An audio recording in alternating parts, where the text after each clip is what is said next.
만렙 여러분 안녕하세요. 모바일랩입니다. 오늘은 키보드 관련 꿀팁을 알려드리려고 해요. 바로 시작하도록 하겠습니다. 제가 보시는 것처럼 이렇게 문구를 하나 가지고 왔거든요. 제가 지난 영상에 올려드렸던 이 대본인데 여기에서 보여드리도록 할게요. 여러분이 글자를 지울 때에는 백스페이스를 이용을 하시죠. 보세요. 쫑쫑쫑쫑쫑 이렇게 한 글자씩 없애는 게 백스페이스인데 놀라지 마세요. 키보드에 컨트롤 키를 누른 상태에서 백스페이스를 누르면 단어 단위로 한꺼번에 삭제를 할 수 있습니다. 예를 들어서 지금 보시는 것처럼 강화되는 여기에다가 제가 커서를 갖다 놨잖아요.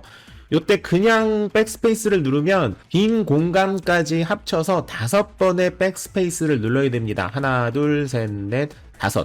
그죠? 그런데 컨트롤을 누른 상태에서 백스페이스를 누르시면 지금 보시는 기준에서는 검열 2 그리고 빈 공간까지 합쳐서 한꺼번에 다 없어진다라는 겁니다. 누른 상태에서 눌러볼게요. 쫑!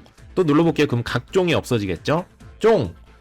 또 눌러볼게요. 그러면 국내에서라는 글자가 없어지겠죠. 쫑! 이런 식으로 단어별로 지우고 싶을 때는 키보드의 컨트롤 키를 누른 상태에서 지우시면 된다라는 게 첫 번째 팁이고요. 이거는 진짜 아무도 몰랐을 거예요. 그죠? 그리고 지금 소개해드리는 건 아마 아시는 분 많이 있겠지만 겸사겸사 가볍게 정리하겠습니다. 여러분이 범위를 선택할 때 Shift를 눌러서 범위를 많이 선택을 하시죠. 이런 식으로. 이것도 마찬가지입니다. 컨트롤 누른 상태에서 Shift를 누르고 한 번만 움직이면 이런 식으로 단어 단위로 선택이 됩니다. 그리고 여기에서 홈 버튼을 누르면 제일 처음까지 한꺼번에 다 선택이 가능하고요. 눌러볼게요.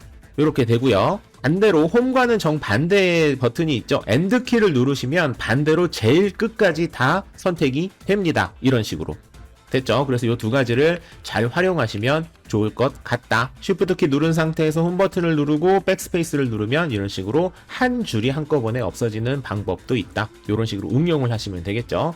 그리고 제가 개인적으로 굉장히 좋아하는 것 중에 하나가 바로 클립보드 히스토리를 만드는 겁니다. 요거는 보여드릴게요. 여러분 일단 따라하세요. 윈도우 키와 V키를 눌러보세요. 그러면 이렇게 클립보드 이제 시작하겠습니다 라고 나옵니다. 요때 일단 켜주세요. 이루고 난 다음부터 활용할 수 있는 건데 뭐냐면 여러분이 예를 들어서 제가 VPN의 원리나 이 부분을 복사를 했습니다. 그러고 나서 어딘가에다 붙여넣기를 하고 싶어요. 그런데 제가 그걸 순간적으로 까먹고 다른 부분을 복사를 한 거라 이런 식으로.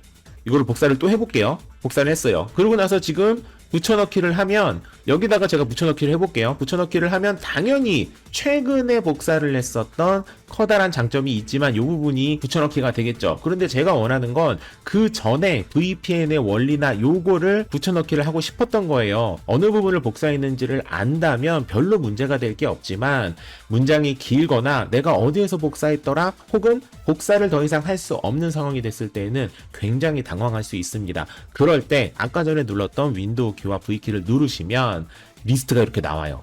대단하죠. 아까 말씀드렸던 것처럼 윈도우 키와 V키를 눌러서 활성화를 하고 난 다음부터 클립보드들이 저장이 되는 거고요. 최대 25개까지 되니까 평소처럼 그냥 복사 붙여넣기 하고 계시다가 최근 게 아니라 이전에 내가 복사했었던 거 다시 쓰고 싶다 그럴 때에는 컨트롤 V를 눌러가지고 이렇게 보시면 되고요. 25개까지니까 웬만해서는 데이터가 있을 거예요. 그런 것들 잘 활용하시면 좋습니다. 다음은 캡처입니다. 요거는 그냥 바로 설명드릴게요. 윈도우 키와 Shift 키와 S를 동시에 누르시면 됩니다. 요 상단에 뭐가 이상한 게 막 나오고 그리고 나서 여러분이 원하는 공간을 이렇게 딱 캡처를 할 수가 있어요. 너무 좋죠. 그리고 나서 붙여놓고 싶은 곳에다가 컨트롤 V를 이렇게 붙여버리면 캡처했던 게 바로 나오죠. 이런 것들은 PC로 특히 메신저 이용하시는 분들 많잖아요. 카톡 같은 거 순간순간 캡처해서 보내실 때 정말 유용하게 이용할 수 있다. 컨트롤 Shift S입니다. 그리고 마지막으로 설명드리는 건 이모지와 특수문자 입력 창입니다. 윈도우에서 기본적으로 제공되는 이모티콘을 많이 사용하진 않지만 가끔 사용할 때가 있거든요. 그럴 때에는 윈도우 키와 점 눌러주세요. 윈도우 키 점. 그러면 보시는 것처럼 아주 기본이 되는 이모지 그리고 GIF 원한다면 이런 것들 가끔씩 사용할 만 하겠죠. 그리고 카오모지라거나 기호 등등도 여기서 한 방에 사용할 수 있다라는 말씀을 드리면서 숙지하기도 어려우니까 오늘은 딱 여기까지만 잘 활용해 보시기 바란다는 말씀을 드리면서 오늘의 키보드 관련 quick 꿀팁 영상을 마무리하도록 하겠습니다. 만렙 여러분 안녕.